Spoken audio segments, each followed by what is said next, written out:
Сёва. Думаю, это одна из сложных тем. Этатизм Японии периода Сёва, просвещенный мир, девиз правления императора Хирохита. Период в истории Японии с 25 декабря 1926 года по 7 января 1989 года. Этатизм Японии периода Сёва был синкретической политикой, которая развивалась в течение определенного периода времени после реставрации или революции, также обновления Мэйдзи. Про реставрацию или революцию, также обновление Мэйдзи, есть небольшое видео на канале, я оставлю ссылку. Синкретическая политика или спектрально-синкретическая политика сочетает в себе элементы из левого-правого политического спектра. На идеи синкретической политики повлияли синкретизм и синкретическая религия. Основная идея синкретической политики заключается в том, что принятие политических позиций, связанных с левыми и правыми, путем их объединения, поможет достичь цели примирения. Этатизм Японии периода Сёва иногда также называют национализмом Сёва или японским фашизмом. Что касаемо японского фашизма, это выражение основано на точке зрения, что система и общество при императорской системе в Японии до конца Второй мировой войны было разновидностью фашизма. Выражение было использовано Масао Маруямой в 1946 году. Масао Маруяма – японский политолог и историк, почетный профессор Токийского университета, член Японской академии. В основном занимался изучением истории японской политической мысли. Он занимал определенную позицию до 1970-х годов, но после 1980-х, когда постмодернистские многогранные исследования прогрессировали, появился ряд контраргументов. Выражение «японский фашизм» использовалось в основном после окончания Второй мировой войны. Японская фашистская федерация или Японская фашистская лига была небольшой политической партией. Движение «Новый порядок» находилось под влиянием европейских фашистских движений и привело к созданию ассоциации помощи трону, но это было дань и уважение императору, а не однопартийной диктатуре. Ассоциация помощи трону – военная организация Японской империи, цель создания – мобилизовать нацию вокруг императора в условиях войны. Один профессор политологии в университете Васеда побывал в Италии, Франции, Германии, Англии и России в 1931 году и прочитал лекции на тему «Мода и коммунизм» в 1932 году. Запись лекции была опубликована в 1933 году. По поводу России он указал: «Мы видим на деле в России, если мы учитываем только интересы класса, страна обнищает, и мы будем жить в бедной стране, а сам рабочий класс останется без еды и одежды». Этатизм Японии периода Сёва доминировал в японской политике в течение первой части периода Сёва, правления императора Хирохита. По сути, это была смесь идей, таких как японский ультранационализм, милитаризм, фашизм и государственный капитализм, которые были предложены несколькими современными политическими философами и мыслителями в Японии. Проводя более агрессивную внешнюю политику и одержав победу над Китаем в Первой китайско-японской войне и над имперской Россией или Российской империей в русско-японской войне, Япония присоединилась к западным империалистическим державам. Первая китайско-японская война длилась с 1894 года по 1895 год. Была конфликтом между китайской династией Цин и Японской империей, главным образом из-за влияния в Корее. Русско-японская война – война, которая велась между Японской империей и Российской империей в 1904 и 1905 годах из-за соперничающих имперских амбиций по установлению контроля над Маньчжурией, Кореей и Желтым морем. Хотя Россия потерпела ряд поражений, император Николай II был убежден, что Россия может победить, если будет продолжать сражаться. Он решил продолжать войну и ждать исхода некоторых ключевых морских сражений. После того, как надежда на победу угасла, он продолжил войну, чтобы сохранить достоинство России и избежать унизительного мира. В конечном итоге война завершилась Портсмутским мирным договором. Президент США Теодор Рузвельт сыграл важную роль в переговорах и получил Нобелевскую премию мира за свои усилия. Полная победа японских военных удивила международных наблюдателей и изменила баланс сил как в Восточной Азии, так и в Восточной Европе, что привело к становлению Японии как великой державы и падению престижа и влияния России в Восточной Европе. Гибель людей без победы и унизительное поражение Российской империи способствовали росту внутренних волнений, которые вылились в русскую революцию 1905 года и ускорили распад российского самодержавия. Война также ознаменовала первую победу азиатской страны над западной державой в современную эпоху. Потребность сильной армии для обеспечения безопасности новой империи была усилена ощущением того, что только благодаря сильной армии Япония заслуживает уважения западных стран и, следовательно, сможет осуществиться пересмотр неравноправных договоров. Японские военные считали себя политически чистыми с точки зрения коррупции и критиковали политические партии в условиях либеральной демократии как эгоистичные и представляющие угрозу национальной безопасности из-за их неспособности обеспечить адекватные военные расходы или решить насущные социальные и экономические проблемы. Соучастие политиков в корпоративных монополиях дзайбацу также подвергались критике. Про дзайбацу есть небольшое видео на канале, я оставлю ссылку. Военные, как правило, отдавали предпочтение дирижизму. Дирижизм – политика активного вмешательства в управление экономикой со стороны государства. Принцип дирижизма противоположен невмешательству, то есть экономическому либерализму и минимизации государственного регулирования и другим формам прямого государственного контроля над промышленностью, а также большему социальному обеспечению, финансируемым государством, чтобы уменьшить привлекательность социализма, коммунизма в Японии. Особое отношение милитаристов и центрального гражданского правительства с императорской семьей поддерживали важное положение императора как главы государства с политическими полномочиями, а также взаимоотношения с националистическими правыми движениями. Однако японская политическая мысль имела относительно мало соприкосновений с европейской политической мыслью до XX века. При господстве военных в стране сложилась очень иерархическая, аристократическая экономическая система со значительным участием государства. Во время реставрации Мэйдзи произошел всплеск создания монополий. Отчасти это было связано с вмешательством государства, поскольку монополии позволили Японии стать мировой экономической державой. Само государство владело некоторыми монополиями, а некоторые принадлежали дзайбацу. Монополии управляли центральным ядром экономики, а другие аспекты контролировались правительственным министерством, включая Национальный центральный банк и императорскую семью. Это экономическое устройство во многом было похоже на более поздние корпоративные модели европейских фашистов. Некоторые мыслители с идеалами, сходными с идеалами времен сёгуната, разработали раннюю основу японского экспансионизма и паназиатские теории. Паназиатизм – идейно-политическое течение, призывающее к единению, интеграции и гегемонии азиатских народов, возник в Японской империи в эпоху правления императора Сёва. Данные вещи позже были развиты в доктринах Хако Итио, Великая восточноазиатская сфера сопроцветания и другие.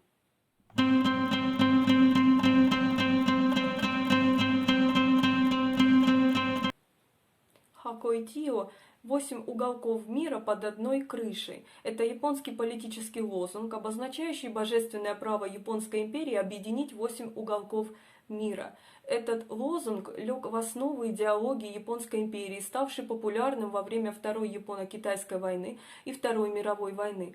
Великая восточноазиатская сфера сопроцветания – это империалистическая концепция, которая была разработана в Японской империи и распространялась среди населения Азии, которое было оккупировано ею с 1931 по 1945 год. Она распространилась по всему Азиатско-Тихоокеанскому региону и способствовала культурному и экономическому единству жителей Восточной Азии, Юго-Восточной Азии, Южной Азии и Океании. В концепции было заявлено о намерении создать самодостаточный блок азиатских государств, который будет возглавляться японцами и будет свободен от власти западных держав. Эта идея была впервые озвучена 1 августа 1940 года.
Версальский договор 1919 года, Версальский мирный договор, важнейший из серии мирных договоров, завершивших Первую мировую войну, не признавал территориальных претензий Японской империи, а международные договоры между западными державами и Японской империей, Вашингтонское морское соглашение и Лондонский военно-морской договор, налагали ограничения на военно-морское судостроение, которые ограничивали размер императорского японского флота. Вашингтонское морское соглашение 1922 года или договор пяти держав, соглашение, заключенное между ведущими мировыми державами США, Британской империей, Французской республикой, Японской империей, Итальянским королевством об ограничении морских вооружений, подписано 6 февраля 1922 года по результатам Вашингтонской конференции, проводившейся в ноябре 1921, феврале 1922 года. Лондонский морской договор 1930 года, международный договор по ограничению военно-морских вооружений, подписанный 22 апреля 1930 года в Лондоне, Великобритания, заключен по итогам работы Лондонской конференции по морским вооружениям, в которой принимали участие США, Великобритания, Франция, Япония, Канада, Италия, Новая Зеландия, Индия, Ирландия, Южноафриканский союз. Договор был подписан Соединенными Штатами Америки, Британской империей и Японской империей. В связи с возникшими разногласиями Франция и Италия не подписали итоговый документ. Эти меры были расценены многими в Японии как отказ западных держав считать Японию равноправным партнером, что привело к инциденту 15 мая. Инцидент 15 мая – попытка государственного переворота в Японской империи 15 мая 1932 года, которую предприняла группа офицеров императорского флота Японии при поддержке кадетов императорской армии Японии и гражданских сторонников ультранационалистической организации Лига Крови. Японский политик либерального толка Инукаи Цуёси был застрелен 11 офицерами флота. Последующие судебные процессы, народная поддержка японского населения привели к чрезвычайно мягким приговорам для убийц, укрепив растущую мощь японского милитаризма и ослабив демократию и верховенство закона в Японской империи. Исходя из соображений национальной безопасности, эти события вызвали всплеск японского национализма и положили конец дипломатии и сотрудничества, которая поддерживала мирную экономическую экспансию, осуществление военной диктатуры и территориального экспансионизма, считалась лучшими способами защитить дух Ямато. Это термин, предназначенный для обозначения культурных ценностей и характеристик японцев.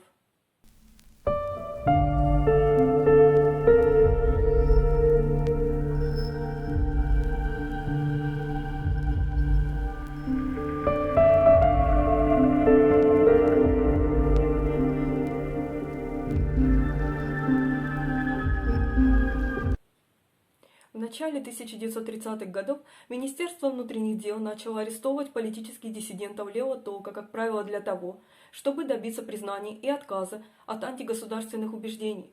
В период с 1930 по 1933 год было произведено более 30 тысяч арестов.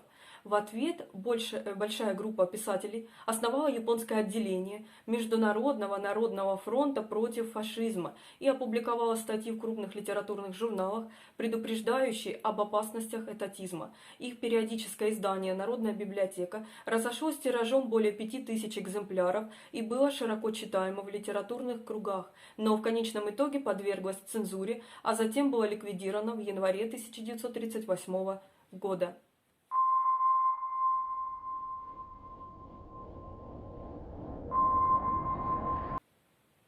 Ики Кита был японским писателем, интеллектуалом и политическим философом, оказавшим огромное влияние на людей. Он выступал за гибрид государственного социализма с азиатским национализмом, который таким образом смешал ультранационалистическое движение с японским милитаризмом. Его политическая философия была изложена в его диссертации, где он предложил военный переворот, чтобы заменить существующую политическую структуру Японии военной диктатурой.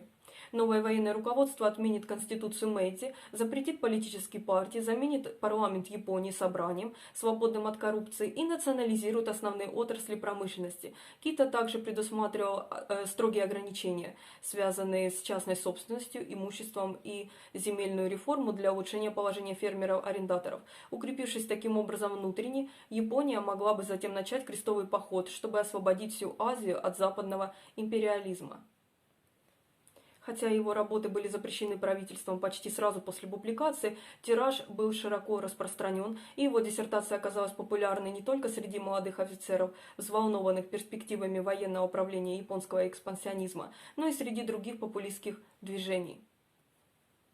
По сути, опираясь на эклектичный спектр влияний, Китта был самопровозглашенным социалистом, которого также называли идеологическим отцом японского фашизма. Хотя его труды в равной степени касались паназиатизма, Нитирен – одно из ведущих японских направлений буддизма, основных прав человека и эгалитаризма. Эгалитаризм – концепция, в основе которой лежит идея, предполагающая создание общества с равными социальными и гражданскими правами всех членов этого общества как идеал равенства возможностей. Он был связан с китайскими революционными кругами. В то время как его публикации неизменно подвергались цензуре, и он перестал писать после 1923 года, Китта был вдохновителем элементов крайне правой японской политики в 1930-х годах, особенно его пропаганда территориальной экспансии военного переворота. Правительство сочло идеи Китта разрушительными и опасными. В 1936 году он был арестован и казнен в 1937 году.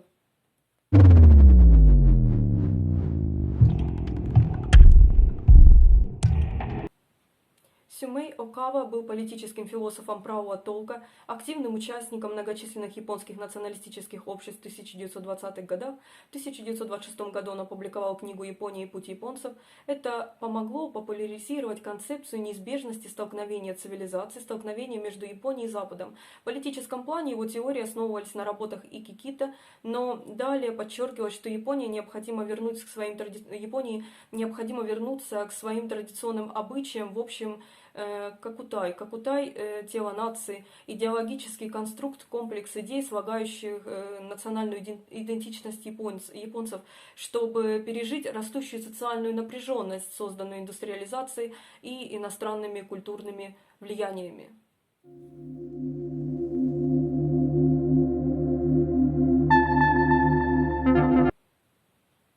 Накано Сейго стремился возродить Японию посредством сочетания самурайской этики, неоконфуцианства и популистского национализма по образцу европейского фашизма. Он видел Сайго Такамори, один из наиболее влиятельных самураев японской истории, воплощением истинного духа.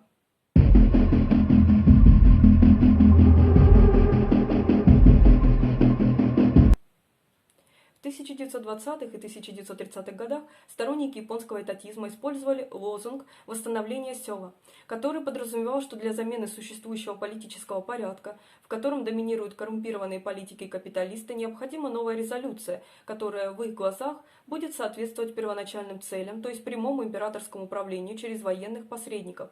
Однако восстановление имело разное значение для разных групп. Для радикалов это означало насильственное свержение правительства с целью создания национального синдикалистского государства с более справедливым распределением богатства и устранением коррумпированных политиков и лидеров дзайбацу. Для молодых офицеров это означало возвращение к сигунату, в котором император вновь возьмет на себя прямую политическую власть с диктаторскими атрибутами, а также божественной символикой, без вмешательства парламента или либеральной демократии, но который фактически будет номинальным главой, а повседневные решения будут оставлены на усмотрение военного руководства. Другую точку зрения поддержал брат императора, который неоднократно советовал ему ввести прямое императорское правление, даже если это означало приостановление действия Конституции. В принципе, некоторые теоретики предложили восстановление сёва, планы предоставления прямых диктаторских полномочий императору благодаря его божественным атрибутам для руководства будущими действиями за рубежом в Азии. Концепции японского этатизма сместились в основную японскую политику, где они объединились с некоторыми элементами европейского фашизма.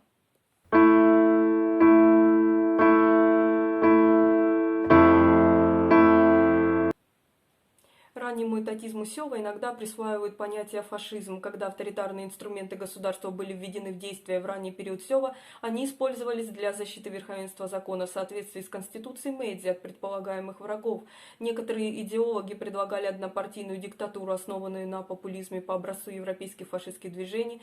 Эти геополитические идеалы развились в доктрину Амао, азиатская доктрина Монро, в которой говорилось, что Япония взяла на себя полную ответственность за мир в Азии. Это может можно увидеть позже, когда японский премьер-министр Хирота Коки провозгласил оправдание японской экспансии в Северный Китай, что это создаст особую зону, антикоммунистическую и так далее, которая будет фундаментальной частью японского национального существования.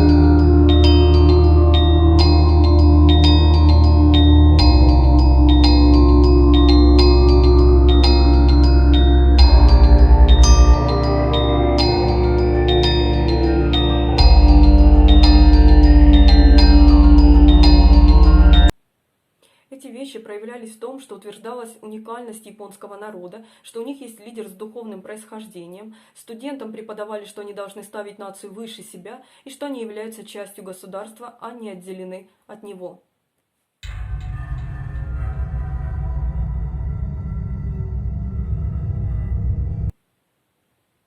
Япония является центром мира со своим правителем, божественным существом, который унаследовал свою божественность от предков.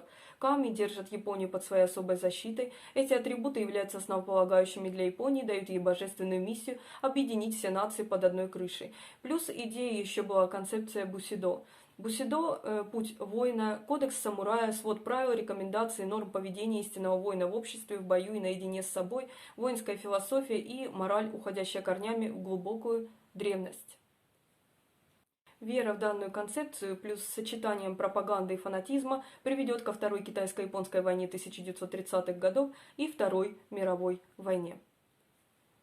Вторая китайско-японская война была военным конфликтом, который длился с 1937 по 1945 год. В основном велся между Китайской республикой и Японской империей. Вторая китайско-японская война была крупнейшей азиатской войной XX века. В ней погибло от 10 до 25 миллионов китайских гражданских лиц, более 4 миллионов китайских и японских военнослужащих пропали без вести или умерли от насилия, голода и других причин, связанных с войной. Война была названа Азиатским Холокостом.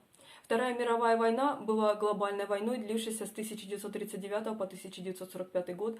В ней участвовали 62 государства из 74 существовавших на тот момент, 80% населения земного шара. В данном конфликте было применено ядерное оружие. В результате войны погибло от 70 до 85 миллионов человек, большинство из которых были мирными жителями. Десятки миллионов людей погибли в результате геноцидов, включая Холокост, голода, массовых убийств и болезней.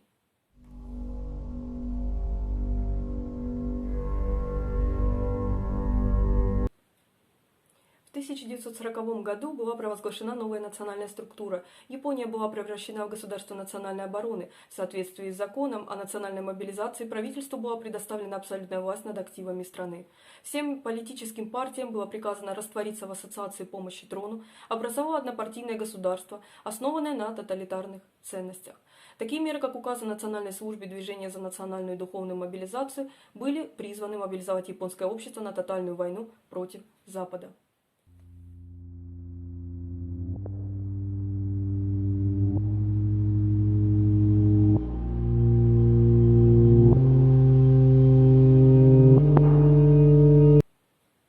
Япония вышла из Лиги наций в 1933 году, сблизилась с нацистской Германией, которая также покинула Лигу, и фашистской Италией, которая была недовольна Лигой. В 1930-е годы Япония все больше отдалялась от Западной Европы и Соединенных Штатов. Американские, британские и французские фильмы все чаще подвергались цензуре, и в 1937 году Япония заморозила все американские активы по всей своей империи. В 1940 году 3 страны стали более тесно связаны. Япония импортировала немецкие пропагандистские фильмы, в них показывались жестокости, которую нес западный империализм.